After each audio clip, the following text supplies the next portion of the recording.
When you wish upon a star, makes no difference who you are, unless you're Semnis, in which case Sora and King Mickey will come to stop you every time, so you can't really have anything you want.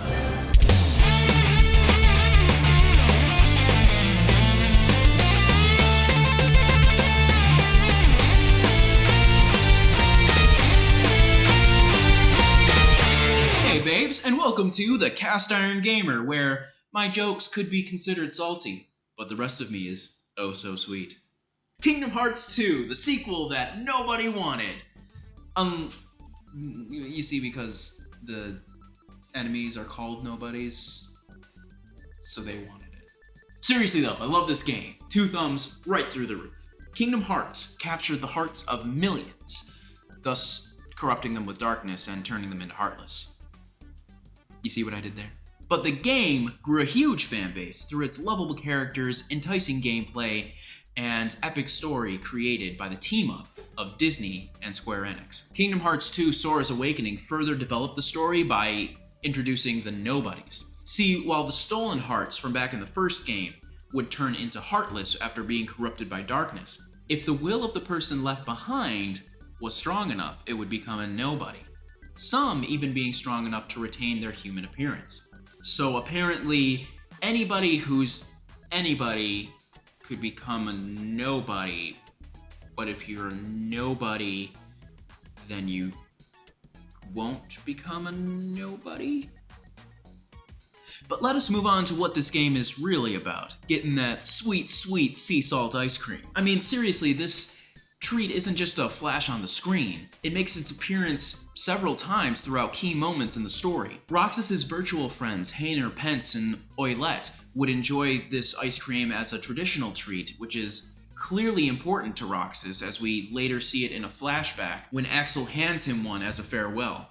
Not to mention Ansem the Wise enjoying it with King Mickey, Donald losing his mind the first time he tries it, not even giving Sora a taste, and Scrooge McDuck attempting to cash in on the salty sweet goodness. If only Xemnas had had this dairy deliciousness in hand, maybe he wouldn't have felt so empty. Clearly, what we're dealing with in this game is hard ice cream, as it easily maintains its shape on that popsicle stick. Which is convenient because it turns out hard ice cream is the easiest kind of ice cream to make at home. You see, the difference between hard and soft serve is how excited you make it. To achieve soft serve ice cream, we have to mix and freeze our ingredients at the same time, thus forcing the water and the fats to stay clumped together and creating tiny ice crystals. Whereas by mixing and freezing separately for a longer period of time will give us larger, more complex ice crystals, thus achieving the desired hard, crunchy texture. Furthermore, the recipe I will be using today is of the French style, signified by the use of egg yolks, which was developed in the 17th century and perforated throughout the 18th century. And now, we invite you to relax, let us pull up a chair, as the dining room proudly presents your dessert.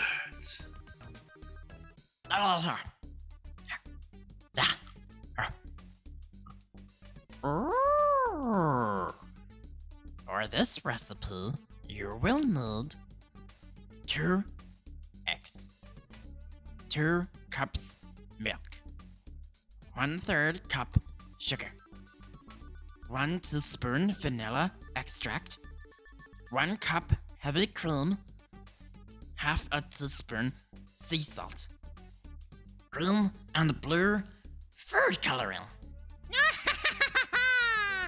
Under the sea! Under the sea! There's sea salt, which we need for this recipe. First up, we need to take your 2 eggs, give them a little crack. You need to separate out the egg whites. Check out this little pro. There we go. It's a professional move. Takes years of training. Make sure you hold on to the egg white, or the egg yolk, excuse me. Then do it. Second one, give them these little babies a little separation anxiety. Separation anxiety is a real thing. Don't make fun of it. Oh man, Oh, I didn't. Oh no, is this one gonna make it? Oh god, oh god, oh god, pro! Stay pro, stay pro, stay pro. Your third cup of sugar. Slap that right in the bowl. Kuna Matata, baby. Kuna Matata. If you follow me on Instagram, you saw this baby. Yes, my new KitchenAid, my new best friend. You guys are kind of my friends too, but I love this one. Beat these egg whites. Turn it up to, I got mine turned up to about 6. You can do this by hand if you want, but don't. So you're gonna beat it until it's solid. Right, beat it until it's nice and stiff. Beat it. Stiff. Oh, it's Disney. It's Disney. Family friendly. It's Disney. Yes! Moving on to milk. Gonna take those 2 cups of milk, pour them right into our little thing here, flat out. Light it. Whisk. Show the camera, that's an important step. Gonna want to give this plenty of turns, but you don't have to stir it the whole time. Just heat it up till it's nice and steamy, you know, kind of like as if you were warming yourself up a cup of milk for bedtime. Pour it over here, and just whisk this up right in there. Just kind of remove your whisk around. So once you got that all done, just make sure it's mixed really well to the point where the sugar has dissolved. Bring it right back over on top of the stove here. Oh boy! It's just like the first time, make sure you're stirring occasionally. So you just want to get it to a consistency where it could be used for like a custard. Just a little bit of thickness. You're actually, I've noticed that I tend to feel it a little bit more in the stirring, the thickness, than actually see it. You don't need to wait for this to cool down or anything. Just slide this right in there. Yes. Boom. Now the last little bit here before we mix in, toss in that salt. This is really a salt to taste kind of deal. I found that half a teaspoon of sea salt was exactly what made that perfect meld of sweet and salty. But you might find a different consistency for you. Just start with a half a teaspoon and go from there. Not anywhere near as long. This time, pop that up. Take this, just pop it right in the fridge. Let it cool. Let it cool all the way. You shouldn't feel any heat. And look at that! Mine is magically cold in seconds. We have a few other ingredients, the vanilla extract, the heavy whipping cream, and our food coloring, of course. All right, so now that we got this back out on the mixer, go ahead and toss in that whipping cream, some of that vanilla extract. Get the regular stuff, don't get the fake stuff, guys. Treat yourself a little bit. Looks like Snow White in there. And here's the 7 dwarfs. Look. Sneezy. Grumpy. Dopey. Like little Heartless spawning into a wintry world. Oh, they just keep coming. Oh, there's more. Look out, they're forming the boss. Oh no. And then we're just gonna keep this on stir once. Stir it to completion. It's like Ariel's grotto. So take this out, pour it right into your container here. It's really a container of your choice, whatever's safe to put in the freezer. I'm choosing this little glass one. Spread out, it's gonna make it easier to serve when it's all nice and frozen.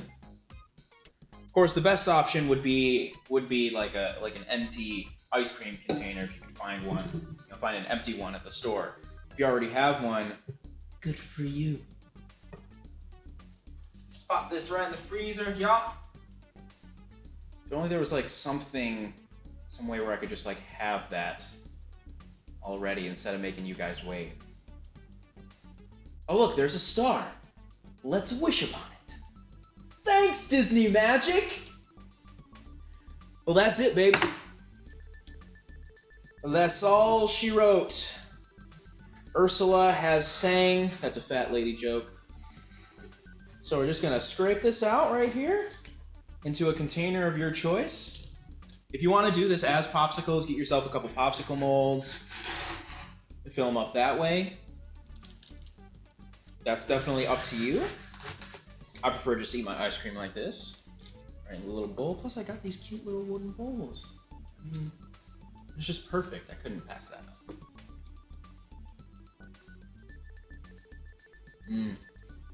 This is what Zemnis was missing. It's that perfect meld of sweet and salty. And I'm actually like more of a salty guy myself. Throwing all the jokes you want there.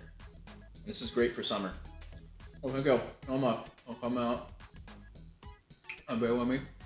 Hey babes, thank you so much for checking out this week's episode of The Cast Iron Gamer.